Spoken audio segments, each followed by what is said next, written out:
10th class ਦਾ unit 6 है triangles. तो पहला इंट्रो करांगे ਇਹਦੇ ਵਿੱਚ ਅਸੀਂ। ट्राइंगल ਕੀ ਹੁੰਦੀ ਆ, ਛੋਟੀ ਕਲਾਸ ਤੋਂ ਪੜ੍ਹਦੇ ਆ ਰਹੇ ਹਾਂ। ਕੀ ਹੁੰਦੀ ਹੈ?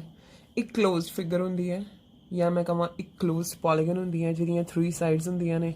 ਤਾਂ 3 ਸਾਈਡਸ ਆਰ देयर, 3 एंगल्स ਹੁੰਦੇ ਨੇ, ਤਾਂ 3 एंगल्स आर देयर। ठीक है।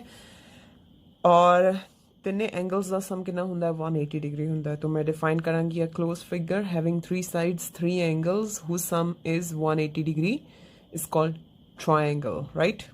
ਉਸ ਤੋਂ ਬਾਅਦ ਆਉਂਦਾ ਹੈ classification of triangles. Now classification of triangle can be based on two things, that is sides, number 1 sides, and number 2 angles. That is ਹੁਣ क्लासिफिकेशन कितना लवांगे? Classification on the basis of sides जेकर मेन कंसर्न है तो triangle दियां 3 types होणगियां, scalene triangle, isosceles triangle, equilateral triangle. Scalene triangle जिहदे विच तिन्नों साइड्स की होण अलग अलग होण। मान लो एक साइड मेरे को 3 सेंटीमीटर, दूसरी 4 सेंटीमीटर, तीसरी 5 सेंटीमीटर, राइट। आइसोसेलेस ट्राइंगल दे विच की होगा? आइसोसेलेस ट्राइंगल दे विच 2 साइड्स दा मेजरमेंट बिल्कुल सेम होगा ते उहनूं असीं कट दे नाल दसांगे। हाँ, कट लगाया होया 2 साइड्स में, तो मतलब इन्हां दी डायमेंशन सेम है। मान लो ये भी 4 सेंटीमीटर, ये भी 4 centimetre. Equilateral triangle in which all sides and all angles are equal. ठीक है। एंगल दी वैल्यू सानू पहले पता हुंदी है कि नहीं हुंदी है? 60 डिग्री। ठीक। तो ये हुई classification on the basis of sides. Next है साडे कोले classification on the basis of angles. ठीक है जी। एंगल का मेजरमेंट की है उस बेसिस ते ट्राइंगल 3 टाइप दियां हुंदियां ने, acute angle triangle, obtuse angle triangle and right angle triangle. Acute angle in which all angles are of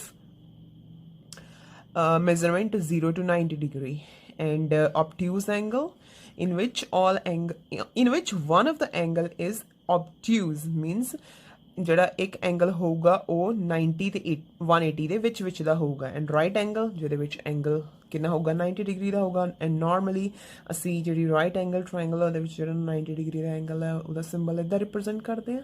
ਠੀਕ ਹੈ। So this is about triangles, और ये तुहानू पहला ही पता सी, असीं जस्ट रिकॉल किया, राइट। अच्छा जी, नैक्सट देखो, नैक्सट टॉपिक है जो इस 6 चैप्टर के नाल कंसर्नड है, that is the congruent figures, right. Congruent figures का मतलब की है? हुण मेरे को ये 2 टेप्स ने, ठीक, ये दिखण च बिल्कुल इक्को जिक्को लग रही हैं, साइज भी इक्को लग रहा। हुण आपां चैक करते हैं, बिल्कुल एक है, असीं की करते हैं, इहनूं कवर कर लैंदे आ, कर लिया। हुण एक जो टेप सी उन्हें दूसरी टेप नूं पूरा कवर कर लिया होया ना पूरा, तुहानूं दिखता नहीं रहा दूसरा कुछ भी। तो असीं की कहांगे दोनों की ने? कंग्रुएंट ने। क्यों? इन्हां दा शेप ते साइज बिल्कुल की है? सेम है। ठीक, सेम। असीं की कर सकते हैं? सैट स्केयर लिया, एक टाइप के 2 सैट स्केयर ले ले, इन्हें इनू पूरा कवर कर लिया, बिल्कुल कर लिया कवर हर एक तरीके नाल कवर किया होया। तो ये भी की हो गए? कंग्रुएंट गुड्स हो गई, कंग्रुएंट सैट स्केयर्स हो गए। सिमिलरली की किया होया? मैं 2 पीस कट्टे हुए हैं ट्राइंगल्स दे, मैं इनू इन्ना कवर किया, लो कर लिया कवर। तो इन्हें इनू टोटली कवर अप कर लिया। तो इन्हां दा भी साइज ते शेप की है? बिल्कुल सेम है। तो एक ही हुई साडे कोले कंग्रुएंट फिगर्स हुई। तो 2 geometrical figures having same size and shape are said to be congruent. ठीक है जी। कंग्रुएंट का मतलब हुण जेकर कंग्रुएंट टर्म आती है, एक टर्म होर भी आती है, वो किहड़ी है? वो टर्म हैगी साडे कोले सिमिलर फिगर्स। सिमिलर फिगर्स नूं किद्दां समझांगे असीं? ध्यान नाल देखो। सिमिलर फिगर्स नूं समझांगे, सपोज मेरे कोले एक टेप है, टेप का एक रिंग पिया होया, रोल पिया होया, आ एक दूसरा है। हुण जेड़ा देखूगा कहूगा अच्छा दोनों की ने? दोनों सर्कुलर ने।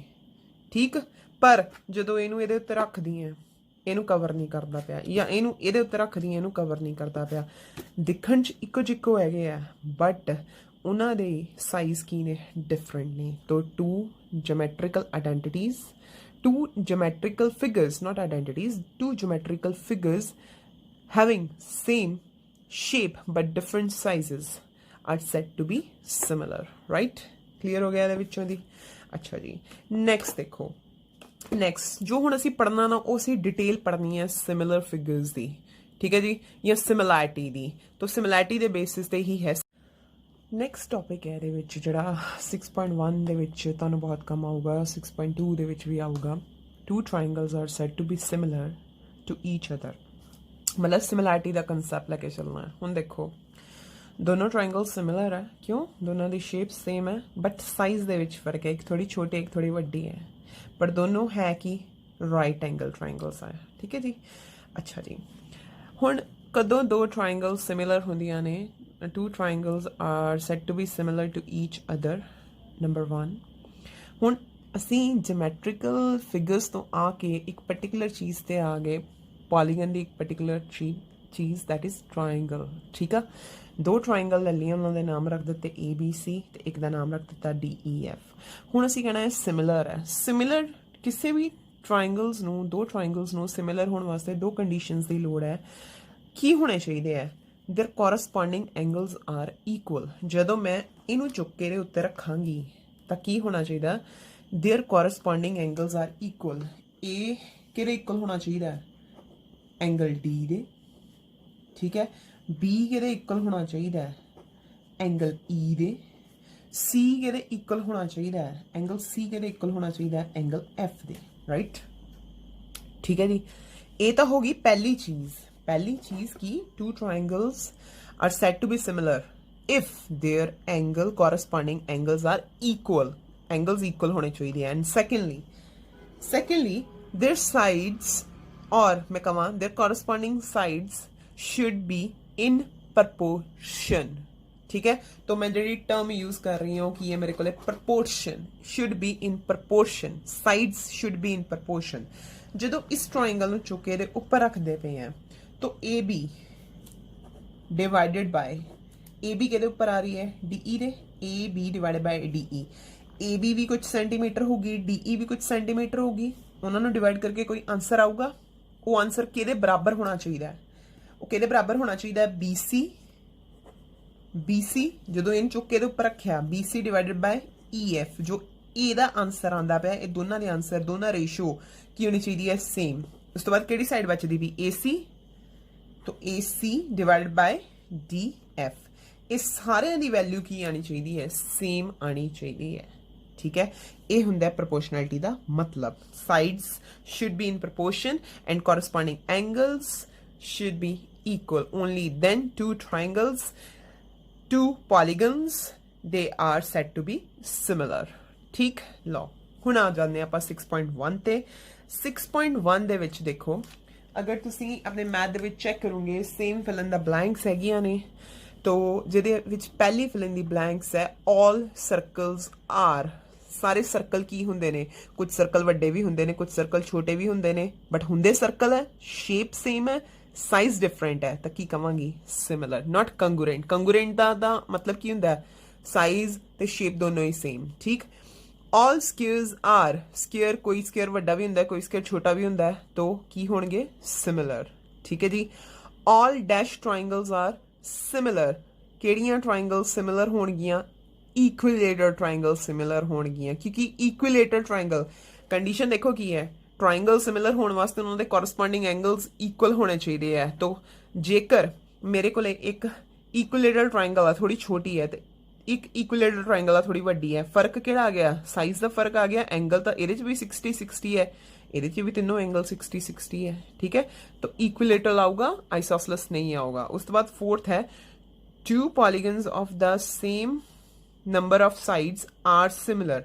पॉलीगन है जिन्हों के कोले सेम नंबर ऑफ साइड्स है। ठीक है। जिदा ट्राइंगल तीनों तीन साइड है, are said to be similar if their corresponding angles are equal and their corresponding sides are proportional। ठीक है जी। तो ये बहुत easy सी। ये तुहाडे कोले है तुहाडी 6.1। सेकंड क्वेश्चन है give two different examples of pairs of. तुसी दो एग्जांपल्स देनी है जिहदे विच सिमिलर फिगर्स होण। सिमिलर फिगर्स दे विच मैं एग्जांपल दे देनी है वाली। ठीक है। एक एग्जांपल मैं देती, एक एग्जांपल तुसी लिखो।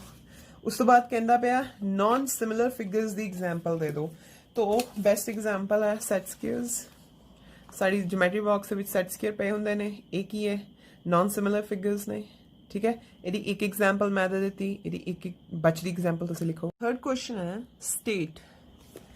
state whether the following quadrilaterals are similar or not। ठीक है जी, तो ਤੁਹਾਨੂੰ ਦੋ ਕੁਆਡਰੀਲੇਟਰਲ ਦਿੱਤੀਆਂ ਹੋਈਆਂ ਨੇ, 4 ਸਾਈਡਸ ਹੈ 4 ਸਾਈਡਸ ਹੈ, ਆਪਾਂ ਚੈੱਕ ਕਰਨਾ ਹੈ ਕਿ ਸਿਮਿਲਰ ਹੈ ਕਿ ਨਹੀਂ ਹੈ। ਸਿਮਿਲੈਰਿਟੀ ਦੀਆਂ ਦੋ ਕੰਡੀਸ਼ਨਸ ਹੈ, ਐਂਗਲਸ ਕੀ ਹੋਣੇ ਚਾਹੀਦੇ ਨੇ, ਕੋਰਸਪੋਂਡਿੰਗ ਐਂਗਲਸ ਕੀ ਹੋਣੇ ਚਾਹੀਦੇ ਨੇ, ਇਕੁਅਲ ਹੋਣੇ ਚਾਹੀਦੇ ਨੇ, ਤੇ sides should be in proportion. Okay, ਆਪਾਂ ਦੇਖਦੇ ਪਏ ਹਾਂ ਇੱਥੇ ਐਂਗਲ A 90 ਡਿਗਰੀ ਦਾ ਪਰ P 90 ਦਾ ਨਹੀਂ ਹੈ। ਠੀਕ ਹੈ, ਤਾਂ ਐਂਗਲਸ ਨਹੀਂ ਹੈ, ਕੋਰਸਪੋਂਡਿੰਗ ਐਂਗਲਸ ਹੈ ਨਹੀਂ ਨਾ ਇਕੁਅਲ। P A ਦੇ ਇਕੁਅਲ ਨਹੀਂ ਹੈ, S D ਦੇ ਇਕੁਅਲ ਨਹੀਂ ਹੈ, R C ਦੇ ਇਕੁਅਲ ਨਹੀਂ ਹੈ, Q B ਦੇ ਇਕੁਅਲ ਨਹੀਂ ਹੈ।